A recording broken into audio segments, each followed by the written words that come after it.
the great happiness. उपत्या सहे वेदं मरणंगागतं सदा मरणत्थाय ओकाशं वदको व्यये सति। महाकारुणिक तथागत बुद्ध धम्म संघ को त्रिवार वंदना करता हूँ। परम पूजनीय बोधिसत्व डॉक्टर बाबा साहब अम्बेडकर आज के विशिष्ट कालकथित रूपेश दविंद्र विराधे उनके प्रथम स्मृति दिन के निमित्त यहाँ उपस्थित पूजनीय भिखु राहुल स्थवे, पूजनीय भिखु करुणानंद थेरो, पूजनीय भिखु दीपंकर बुद्ध घोष, पूजनीय भिखु संघ और उपस्थित श्रद्धावान धम्म प्रेमी उपासक उपासिकाएं, पूजनीय राहुल भंते ने आप लोगों को विशेष धम्म देशना दिए और उनके बाद अनित्य को प्रमुख लक्ष्य बना के करुणानंद भंते ने आप लोगों को विशेष धम्म देशना दिया। अभी ज़्यादा समय न लेते हुए मैं छोटा छोटा उदाहरण के तौर पे आप लोगों को समझाता हूँ। एक बार तथागत बुद्ध के पास एक ब्राह्मण आते हैं और बुद्ध से पूछते हैं कि ओ भगवान, आप इतना अच्छा उपदेश देते हैं, ऐसा लगता है कि आपके उपदेश सुन के सारे लोगों ने धम्म बोध किया रहेगा, सारे के सारे लोगों ने दुख से मुक्त जो निर्वाण है उसको प्राप्त किया रहेगा। तब तथागत बुद्ध कहते हैं, हे ब्राह्मण, ऐसा नहीं है, सभी लोगों ने दुख मुक्त निर्वाण प्राप्त नहीं किया। तो ब्राह्मण पूछते हैं, भगवान आप इतना अच्छा उपदेश देते हैं, इतना अच्छा दुख और दुख मुक्ति बताते हैं, तो सारे लोगों ने दुख मुक्त ज्ञान क्यों प्राप्त नहीं किया? तो बुद्ध उनको ही पूछते हैं। बुद्ध कभी कभी सीधे सीधे जवाब देते हैं, बुद्ध कभी कभी अनेक उदाहरण देके उपदेश देते हैं और बुद्ध कभी कभी उन लोगों को समझाने के लिए उन लोगों से ही प्रश्न करते हैं, जिसे प्रति प्रश्न कहते हैं। उस समय तथागत बुद्ध उनको समझाने के लिए प्रति प्रश्न करते हैं कि हे ब्राह्मण, चेहरे से ऐसा लगता है कि तुम ये श्रावस्ती के नहीं हो, कहाँ से हो? हाँ, मैं मगध के राजगिरी से हूँ। अच्छा, तो तुम्हें श्रावस्ती से राजगिरी तक जाने का रास्ता पता है क्या? हाँ, बहुत अच्छे से पता है। तो बुद्ध फिर पूछते हैं, कोई आके तुमसे ये पूछने आते हैं कि नहीं कि श्रावस्ती से हमें राजगिरी जाना है, वो कैसे जाना है? हाँ, पूछने आते हैं और मैं बहुत अच्छे से बताता हूँ कि ऐसे ऐसे जाना है, ऐसे ऐसे जाना है, यहाँ से ऐसे मोड़ना है, यहाँ नदी आएगा, ऐसे पार करना है, पूरा रास्ता बहुत अच्छे से बताता हूँ। फिर बुद्ध पूछते हैं, हे ब्राह्मण, क्या जो जिसने भी पूछा वो सारे के सारे लोग राजगिरी पहुंच गए क्या? तो ब्राह्मण कहते ऐसे कैसे पहुंचेगा? सिर्फ पूछने से थोड़ी ना पहुंचेगा। जो मुझसे रास्ता पूछ के वो रास्ते से चला गया वो लोग पहुंच गए, और जो नहीं चला वो लोग नहीं पहुंचे। तो बुद्ध भी कहते हैं, तुम में ही के चंगा तपंग अखा तारो तथागता, चलना तुम्हें ही है, चलना हमें ही है, बुद्ध केवल राह दिखाता है। बुद्ध ने दुख का कारण तृष्णा, दुख मुक्त निर्वाण और निर्वाण पहुंचने का रास्ता आर्य अष्टांगिक मार्ग, शील समाधि प्रज्ञा, मध्यम मार्ग अच्छे से बताया। जो जिसने भी उसको ग्रहण करके वो रास्ते पे चलते हैं वो लोग दुख मुक्त होते हैं, और जो नहीं चलते, जो यहीं बैठ के अरे वाह कितना अच्छा धम्म है करके वही धम्म का ही गुणगान करके बैठते हैं, वही धम्म का ही स्तुति करके बैठते हैं, वो यहीं के यहीं रह जाते हैं। इसलिए बुद्ध कहते हैं, चलना हमें ही है, करना हमें ही है। हमें दुख नहीं चाहिए तो दुख अंत करने के लिए हमें ही प्रयत्न करना है। हमें सुख चाहिए, वो विमुक्ति सुख के लिए, वो निर्वाण प्राप्ति के लिए हमें ही करना है। हमारे लिए कोई करके देने वाला नहीं है। हम अच्छा करेंगे, अच्छा हमें ही आएगा। हम बुरा करेंगे तो बुरा भी हमें ही आएगा। ऐसा नहीं कि मैंने मजबूरी से हो या भूल से हो या शौक से हो बहुत सारा पाप किया, अरे मैं तो महाथेर हो गया, बहुत अपने बनते लोग हैं, चलो उन लोगों को थोड़ा थोड़ा बांट देता हूँ। अरे बहुत सारा उपासक उपासिका है, चलो उन लोगों को भी थोड़ा थोड़ा पाप बांट देता हूँ। क्या मैं बांट सकूंगा? नहीं। अगर ऐसे बांटने को मिलता तो बहुत पैसे वाले पैसा दे दे के सबको पाप बांट देता और जीवन में खाओ पियो मौज करो कुछ करो, मगर ऐसा संभव नहीं है। और कोई पुण्य, मैं पुण्य करूंगा तो कोई छीन के भी नहीं ले सकता, या मेरे अपने लोग पुण्य करता है तो मैं उसके न मांग के ले सकता हूँ, न डर धमका के ले सकता हूँ, न पैसा दे के ले सकता हूँ, किसी भी प्रकार से नहीं ले सकता। अच्छा होना है तो हमें ही करना है, बुरा होना है तो भी हमें, मतलब जो रुपए जो जैसा कर्म किया उसने अच्छा किया है अच्छे जगह पे जाएगा, बुरा किया है बुरे जगह पे जाएगा। हाँ, उन्होंने बुरा किया है, चलो वो सब बुरा नाश हो, हम पूजा पाठ कराएंगे, वो सुगति पहुंच गया, ऐसा नहीं होता। इसलिए जो जैसा करता है वो वैसा। एक बार तथागत बुद्ध के पास शुभ मानव आके प्रश्न करता है कि भगवान, इस संसार में इंसान इंसान होके एक समान नहीं है, ऐसा क्यों? कोई जल्दी मरता है, कोई थोड़ा दीर्घायु होता है, कोई एकदम बीमार रहता है, कोई एकदम निरोग रहता है, कोई एकदम धनवान रहता है, कोई एकदम दरिद्र रहता है, कोई एकदम मूर्ख रहता है, कोई एकदम विद्वान रहता है, कोई दिखने में बहुत ही खूबसूरत रहता है, कोई दिखने में बहुत ही घिनौना रहता है तो इंसान ही, मगर इंसान इंसान होकर एक समान क्यों नहीं है? तब तथागत बुद्ध कहते हैं, सब्बे सत्ता कम्म सका कम्म दायादा कम्म योनि कम्म बंधु कम्म पति शरणा यं कम्मं करी संति कल्याणं वा पापकं वा तस्य दायादा भविष्यन्ति। ये बुद्धवाणी, ये पाली गाथा। तथागत बुद्ध कहते हैं, सब्बे सत्ता कम्म सका, ये जो भी हो रहा है, जितना भी हो रहा है, जैसा भी हो रहा है, इन सभी का कारण कर्म है। जो जैसा कर्म करता है वो वैसा ही भुगतता है। कम्म दायादा, जिस तरह माता पिता के अंश के भागीदार होते हैं ना बच्चे लोग, वैसे ही खुद के कर्म का दायाद, खुद के कर्म का जिम्मेदार, खुद के कर्म भुगतने वाला भी खुद ही है, कोई और नहीं है। कर्म योनि, ये जन्म का कारण भी कर्म ही है। देखो ना, कोई जन्म लेते ही लाखों लोगों का सलामी मिलता है, और कोई जन्म लेते ही वो कीचड़ में नाले में फेंका जाता है। हा? जो जैसा अच्छी जगह पे बुरी जगह पे जन्म होना भी कर्म की वजह से।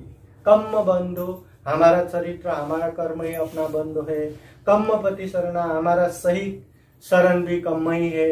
यं कर्मं करी संति, जो जैसा कर्म करता है, कल्याणं वा पापकं वा, चाहे अच्छे कर्म करो चाहे बुरे कर्म करो, तस्य दायादा भविष्यन्ति, वो वैसा ही भुगतेगा। खेतों में हम धान लगाएंगे तो धान ही फलेगा, गेहूं लगाएंगे तो गेहूं फलेगा। जो जैसा बोएगा वो वैसा ही फलेगा। वैसे ही अच्छा करेंगे तो अच्छा परिणाम आएगा, बुरा करेंगे तो बुरा परिणाम आएगा। इसलिए कर्म जो है वो अच्छा होना चाहिए। कर्म बोले तो काम, काम बोले तो जो हम शरीर से करते हैं, जो वाणी से बोलते हैं, जो मन से सोचते हैं। हाँ, ये कर्म भी अच्छे और बुरे दो तरीके का है। जो अच्छे कर्म है वो कुशल कर्म, जो बुरे कर्म है वो अकुशल कर्म। जो अच्छा करता है उसको अच्छा ही परिणाम आएगा, जो बुरा करता है उसको बुरा ही परिणाम आएगा। इसलिए ये इतना दुर्लभ जीवन मिला है, इतना अमूल्य जीवन मिला है। जितने भी दुनिया में प्राणी है वो सभी प्राणियों में सर्वश्रेष्ठ ये मनुष्य जीवन मिला है। इसलिए ये जीवन को बहुत ही अच्छे कर्म करके इसको सफल और सार्थक बनाना है। किसी भी बहकावे में आके, किसी भी दिमागी एकदम असंतुलन होके कोई भी फट से निर्णय नहीं लेना चाहिए। इसलिए हमें अपने लोग चाहिए, कल्याण मित्र चाहिए। कभी भी चिंता रहा तो अपने कल्याण मित्र से वार्तालाप करके सोल्यूशन लेना चाहिए, समाधान लेना चाहिए। अभी आप लोग तो कितने भाग्यवान है, नजदीक इतने भंते लोग बैठे, धम्म गुरु बैठे हैं, संघ बैठे हैं। संघ से बड़ा मार्ग निर्देशक कौन है? कभी भी जीवन में दुख आए, सहन नहीं हो रहा है, तो जाके भंते, जो अपने नजदीक के भंते हैं, उन लोगों को बताना चाहिए कि जीवन में ऐसे ऐसे समस्या हो रहा है, क्या करें, तो अच्छे से अच्छे मार्ग निर्देशन मिलेगा। इसलिए शुभ चिंता, कल्याण मित्र, ऐसे लोग हमेशा साथ में रहना चाहिए, साथ में रखना चाहिए। बुद्ध तो कहते हैं अगर अच्छे संत या अच्छे लोग लात भी मारे ना तो भी वो पैर छोड़ना नहीं चाहिए, पकड़ के रखना चाहिए। अच्छे लोगों का साथ कभी छोड़ना नहीं चाहिए। तथागत बुद्ध कहते हैं पवात दीप तुल्याय, हमारा जो जीवन है ना, चारों ओर से हवा चल रहा है, बीच में जो दिए जल रहे, मेणबत्ती जल रहे, वैसा ही हमारा जीवन है। कोई भी दिशा से थोड़ा भी हवा ज्यादा चला वो बुझ जाएगा।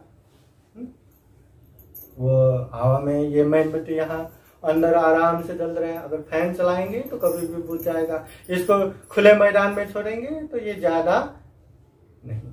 वैसे ही हमारा जीवन है, कब कहाँ कैसे खत्म होगा कोई बता नहीं सकता। हमारे जीवन में हमारा 4 मुद्रा है, 4 पोजीशन है, उसके अलावा दूसरा मुद्रा नहीं है।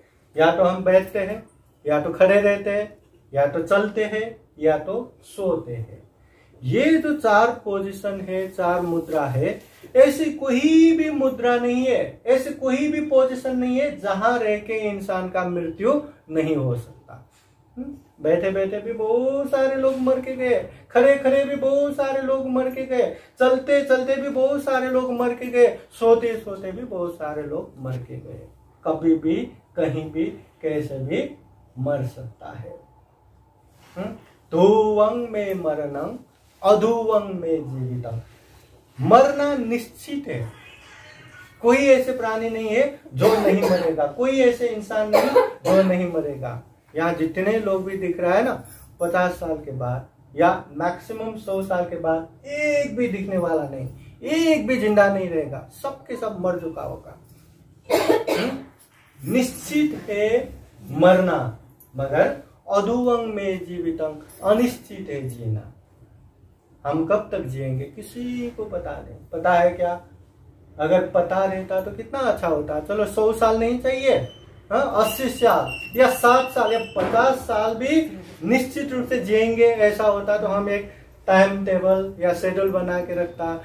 5 साल तक हम खेल के बैठेंगे, 20 साल तक हम पढ़ाई करेंगे, 25 साल तक बहुत मेहनत करके एक अपना करियर बनाएंगे, फिर 25 साल के बाद परिवार सुख भुगतेंगे, फिर 40 साल तक बहुत अच्छे से पैसा वैसा कमा के जितना करना है करेंगे, फिर लास्ट के 10 साल विहार जाएंगे, प्रवचन सुनेंगे, ध्यान बैठेंगे, पुण्य करेंगे, दान करेंगे। ऐसा हम टाइम टेबल बनाते, मगर क्या पता माँ के पेट में भी मर रहा है, जन्म होते भी मर रहा है, बालक अवस्था में भी मर रहा है, यौवन अवस्था में भी मर रहा है, अर्धवयस्क में भी मर रहा है, बुढ़ापे में भी मर रहा है, सब मर रहा है, मगर कब तक जीना ये पता नहीं। इसलिए जब तक ये जीवन है तब तक बहुत सारा पुण्य करना चाहिए, धर्म करना चाहिए। एक बार तथागत बुद्ध आलवी नगर में प्रवचन के लिए, धम्म देशना के लिए जाते हैं।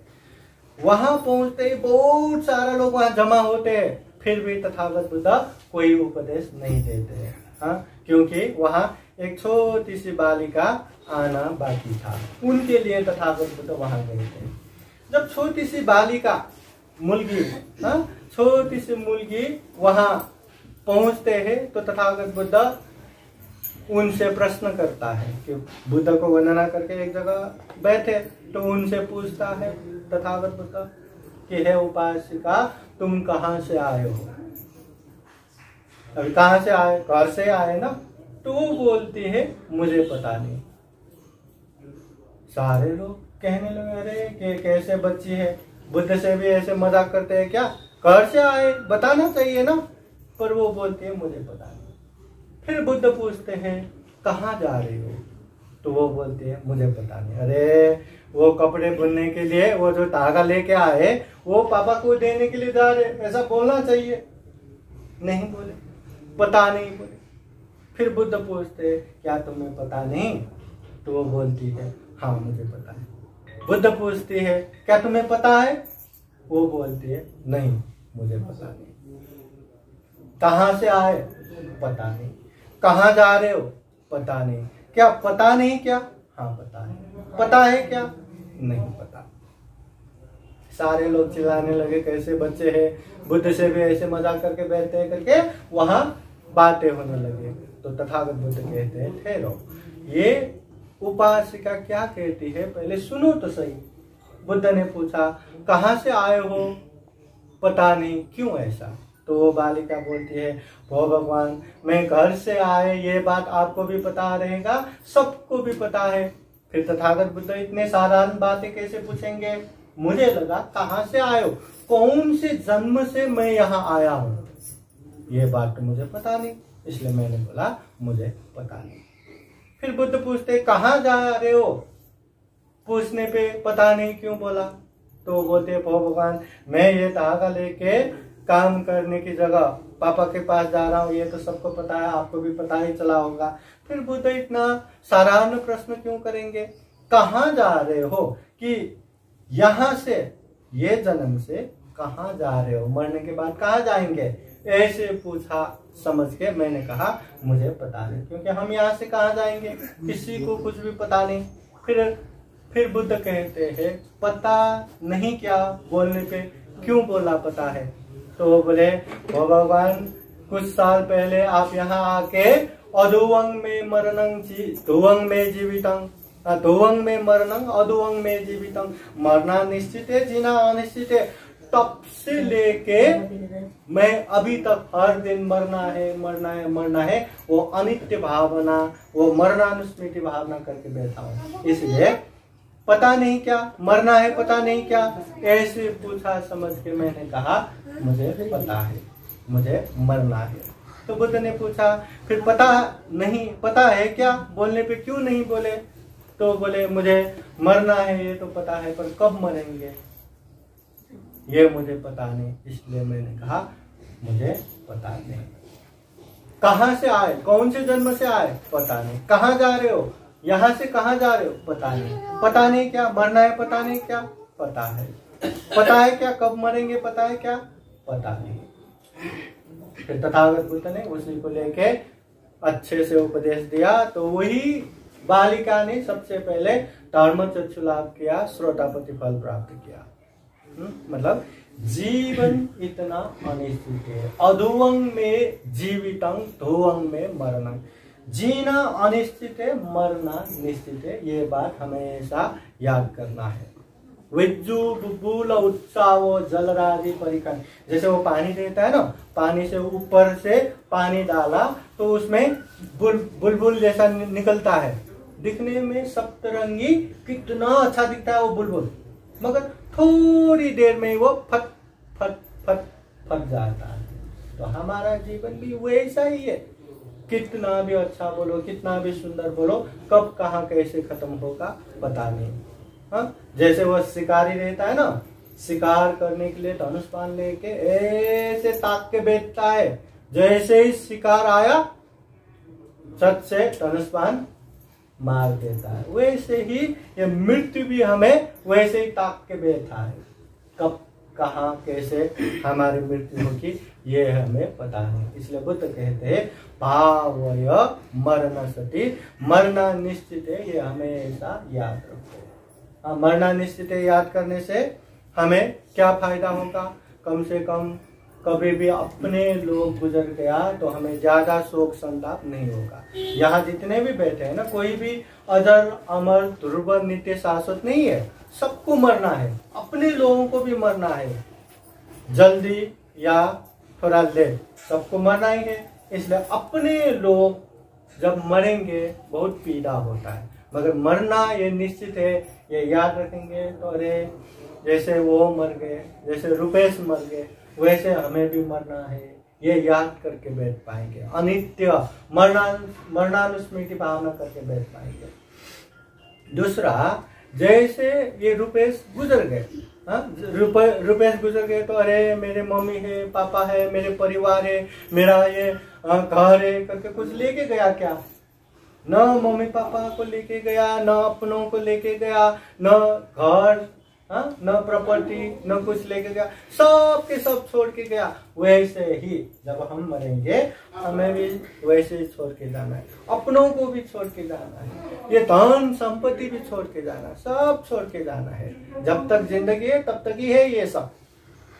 जैसे रुपेश गुजर गए, वो गुजरने के बाद अरे ये मेरा शरीर, ये शरीर मुझे बहुत प्यारा है, सबको अपना अपना शरीर प्यारा रहता है ना, ये मेरा पैर, ये मेरा हाथ, ये मेरा चेहरा, सबको कितना प्यारा रहता है। जो एकदम बूढ़ा बूढ़ी हो चुके हैं ना, उन लोगों को भी अपना शरीर बहुत पसंद आता है। हर तरह से नहा धो के अच्छा बन के बैठते हैं। तो वो शरीर भी जब हम मर जाते, जैसे रुपेश गुजर गए, अपना शरीर भी लेके नहीं गए, कितने कितने लकड़ियों में जला के राख बना दिया, वो राख भी पानी में बहा दिया। वैसे ही ये शरीर भी एक दिन आग में जल के राख होना है। ये शरीर भी साथ में नहीं आएगा। इसलिए ये अनित्य भाव को याद करके, ये मरणानुस्मृति भाव को याद करके शरीर के लिए पाप नहीं करना है, क्योंकि ये शरीर भी छोड़ के जाना है। परिवार के लिए पाप नहीं करना है, क्योंकि ये परिवार भी छोड़ के जाना है। धन संपत्ति के लिए पाप नहीं करना है, क्योंकि ये धन संपत्ति भी छोड़ के जाना है। आने वाला तो एक कर्म ही है। अच्छा कर्म करेंगे तो अच्छा होगा, बुरा कर्म करेंगे तो बुरा होगा। जब तक निर्वाण प्राप्त नहीं होगा, ये कर्म ही साथ में आने वाला है। इसलिए ये अनित्य भाव, ये मरणानुस्मृति भाव को याद करते हुए जीवन में ज्यादा से ज्यादा हमें पुण्य करना चाहिए, धर्म करना चाहिए। यही हमेशा हमें साथ देगा, सुख देगा, शांति देगा और दुख मुक्त निर्वाण प्राप्ति के लिए साथ देगा। इसलिए यही कामना करते हैं। जो आज सूर्य ने भिक्षु संघ को भोजन बुला के धर्म देशना श्रवण किया, ये परित्राण श्रवण किया, ये जितने भी हम कर रहे हैं ये पुण्य है, धर्म है। इस पुण्य के अनुभव से, इस धर्म के अनुभव से विशेषतः काल कथित रूपेश उपासक को ये पुण्य प्राप्त हो। इस पुण्य के अनुभव से उनको सुगति प्राप्त हो, दुख मुक्त निर्वाण प्राप्ति के लिए ये पुण्य हेतु हो। साथ ही साथ ये रूपेश के मम्मी पापा जो विराधे उपासक उपासिका है, भाई है, परिवार है, बंधु बांधव है, सबके जीवन में बुद्ध का आशीर्वाद, धम्म का आशीर्वाद, संघ का आशीर्वाद हमेशा हमेशा रहे। जीवन में ज्यादा से ज्यादा पुण्य धर्म करते हुए ये दुर्लभ जीवन, यह अमूल्य जीवन, ये सर्वश्रेष्ठ मनुष्य जीवन को सफल बना सके, सार्थक बना सके, दुख मुक्त निर्वाण तक भी प्राप्त कर सके, ऐसी कामना करते हुए ये धर्म देशना यही समापन करता हूँ। सबका मंगल हो, सबका कल्याण हो। भगवतो